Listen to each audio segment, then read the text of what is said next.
So you're taking a trip to Sin City to have some fun. And while you're out here, you're thinking about checking out this whole recreational smoking thing. But you've heard that it's illegal to smoke anywhere in public in Las Vegas. So what do? Well, listen, stay tuned. I'm going to give you all the details on exactly what's going on out here, how things are working in the real world.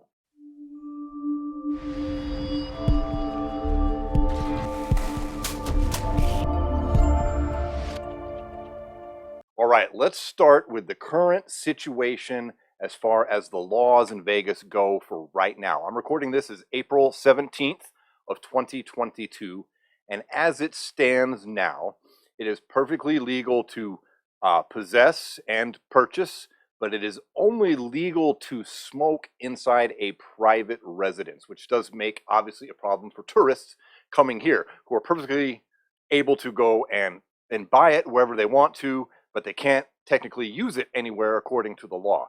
So the answer that Vegas has been proposing for really since legalization started here are consumption lounges, smoking lounges, whatever terminology that you wish to use. And as of late 2021, these were approved here in Las Vegas, but we haven't really seen any action yet. Now, in 2 days, on April 19th, they're having the first public city meeting where they're going to start discussing proposed zoning laws and hours that these types of lounges are going to be open. And the plans right now, the goals right now, are to give licenses for consumption or smoking lounges to dispensaries first, and they're hoping to make this first round of licensing to dispensaries at the end of spring. It's a goal I doubt they'll make, but it's one they're hoping for.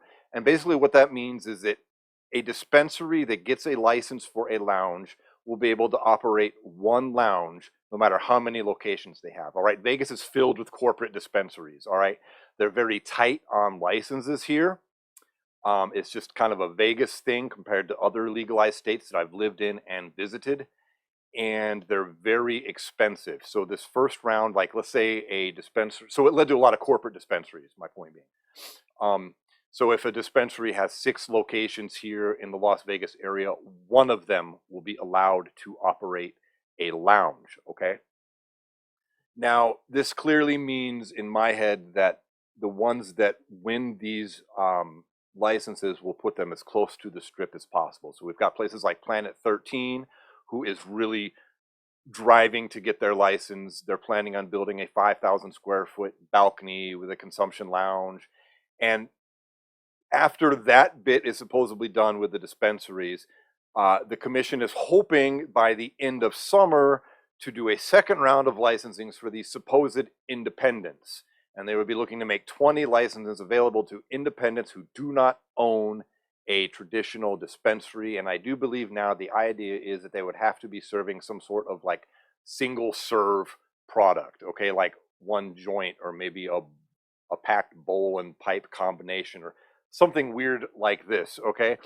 But and there's supposed to be a second round of licensings to follow after that. Now, the reason this is taking so long, when everybody here in Vegas knew that this was a problem from day one of legalization, is that the casino industry is fighting very hard against this, because the casino industry does not want people leaving casinos, going off strip, off properties, and then hanging out somewhere where they can spend a long period of time not gambling. Okay, that's just the facts of the matter. And these casinos here have big money to put a lot of pressure to slow this process down, but it finally passed anyways.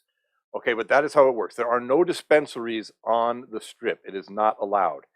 And you are not allowed to bring the product into a casino. By federal law, they don't want it. Like, so that's where we are right now. We might get lounges soon, maybe, but they won't be anywhere near the strip, and it won't be anytime within the next few months. All right. So you're coming to Vegas now. You're like, dude, I'm here now. So how does it work? Well, you're going to hear one thing on the news, or if you go Google things, you're going to hear the proper thing to say. I'm going to tell you the real world. Like, I lived here a decade. I've been here before legalization, during, I go down to the strip. I know what's up. In fact, I got another video that's a couple years old now talking about this whole situation. Okay.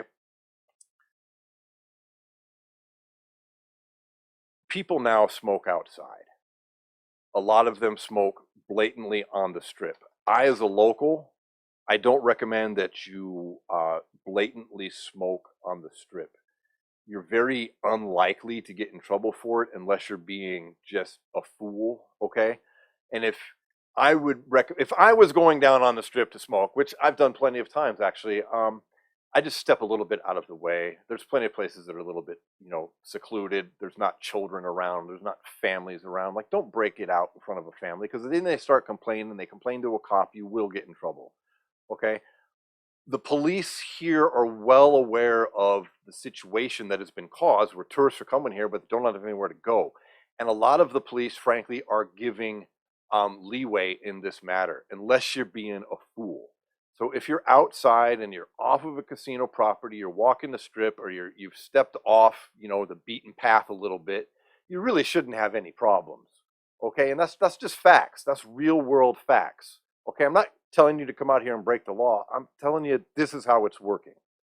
All right. However, doing so in your casino room, in your hotel room, if you're attached to a casino property, is a slightly different story.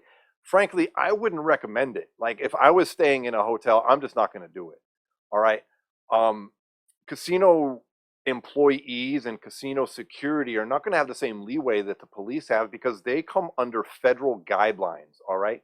So don't you dare like break it out in a friggin' casino. Like, that's a terrible idea, and you will get in trouble immediately. Maybe not legal trouble from the police, but you're going to get yourself kicked out of the casino, kicked out of the hotel. I guarantee it, and maybe banned from all the properties that particular group holds. So casinos are not going to risk their gaming licenses, their federal gaming licenses, because you're spending a little bit of money. Um, so I would do so at your own risk in your room. I mean, if it's a small amount, I mean, whatever. They do make things like smokinators, which you can blow into to get rid of the smell, whatever. But you could just step outside and step off the casino property. If you listen to news reports, they'll tell you that this doesn't happen very often, or they'll look aghast and say, "Oh, some people smoke outdoors." Oh! And that's kind of what they're supposed to do. They don't want to be seen to be encouraging it, right? I wouldn't recommend, if you have a rental car, don't go down in the hotel parking lot, go in your car and smoke there. I mean, that's just not a good idea, because then your car is going to stink really fucking really bad. And you don't want that when you're pulled over. Like, DUIs are real. Like, you're not going to get leeway if you're driving and you're intoxicated out here of any kind. All right. So don't do that. I just recommend you not do that. Just step outside, be cool, don't be rude, and you should be just fine. Okay. And as far as smoking lounges go, I'll keep you up to date. So subscribe to this channel if this interests you. And here's why I don't think they're really going to turn into a big thing that people are going to want to do here. And maybe I'm biased because they're not for locals. They're clearly for tourists. But the whole reason that we have to have them in the first place is because federal law. Okay. The whole reason casinos can't just designate an area in the casino for you to go smoke, if they don't want to just make it cool everywhere, is because their federal gaming licenses can come under scrutiny and be taken for breaking federal, or allowing drugs, that are federally banned in here. But as of April 4th of 2022, I believe that is the correct time, the House passed a legalization bill. And the current leader of the Senate, Chuck Schumer, is now working on his own version of a bill for the Senate. And this version, at this date and time that I'm recording this, is supposed to be completed and put to review for the Senate before the August recess. Okay. And I do strongly believe that if it doesn't pass this time, it will soon. We've gone past the point with the public's opinion on this, where it just doesn't make sense to keep these draconian, ridiculous laws in place while so many states are legal. And I do believe we are at the end of this whole federal problem. Once that is gone, casinos, in my opinion, will do something kind of like they do with cigars. A lot of them, if they don't allow cigar smoking, will have an area where you can go smoke cigars or smoke cigarettes. A lot of casinos allow cigarette and cigar smoking on the floor because they've got really incredible state of the art smoke systems that just exchange the air in there and pump out scents. And once that's done, what is the point of a smoking lounge attached to a dispensary or attached to an independent location? At that point, it just kind of becomes a club that you're going to that's not going to have liquor, because I guarantee you they're not issuing any of these places a liquor license. Um, I mean, I would be shocked if you can get a consumption lounge license and a liquor license together. There's no way. Um, and as much as they want to say they're putting up all these lounges, dude, the barrier to entry here is very high. Um, Licenses here, when you're operating a business in Vegas that requires a particular license, like dispensaries or even like pawn shops, dude, the last pawn shop license was available earlier this year. It sold for $1 million. When I was living here, I had moved from Colorado, where I was very familiar with the legal industry there. And friends and I looked into opening a location here because we had experience in this, and the license fees were outrageous. It was like 35 or 45 grand just for one of two licenses that you need. That's just the license, right? And then the amount of hurdles that you had to jump through, all the way down to like selling individual packets. Like everything's got to be pre-packaged. It's an insane way to sell this product. But the barrier to entry is very difficult. And no matter what they say about all these independent locations, I believe that they will be expensive. And I just don't see a massive amount of popularity. You know, there's millions of people that come here every year, and there's going to be what, 5 or 6 of these consumption lounges. You're going to go leave the strip and what you're doing. You're going to go take a cab or an Uber and then wait in line, go in someplace, pay a fee to get in there, buy the product, which will be outrageously expensive. You know, Planet 13's opening a place. Planet 13 right now is $65 for an eighth before tax. So you're paying like $80 after tax, basically. It'll be a very expensive thing that once you do it, you're like, okay, I want to get back down to the strip where the fun is, right? So that's the current situation. If you're coming here, be discreet. Be very careful bringing things into the casino. Do so at your own risk. And finally, I will give one bit of advice. If you're brand new to this whole recreational thing, you're brand new to this topic that we're discussing, be very careful with edibles. It's tempting because edibles solve this whole problem. Like, you can bring those in the casino, you can eat your cookie in the casino, whatever. If you're brand new, the effects are extremely different, okay? And they last a whole lot longer. And they take a long time to kick in. You might be waiting 90 minutes, and that's led many people to consume way more than they should and have a bad experience that lasts for hours and hours and hours. Unlike a little puff puff, hey, you don't like it, wait a little while, it goes away, ta-da. So just a little tip from a pro in that regard.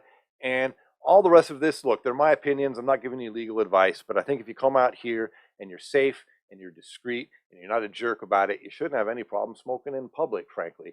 And as far as the consumption lounges go, I'll keep you up to date on all the latest. And when they open up, I'll give you a report on what they're like and what the costs are like and everything else. So give me a like, give me a sub if that's stuff you're interested in, and I will catch you all on the next video. All right? Peace.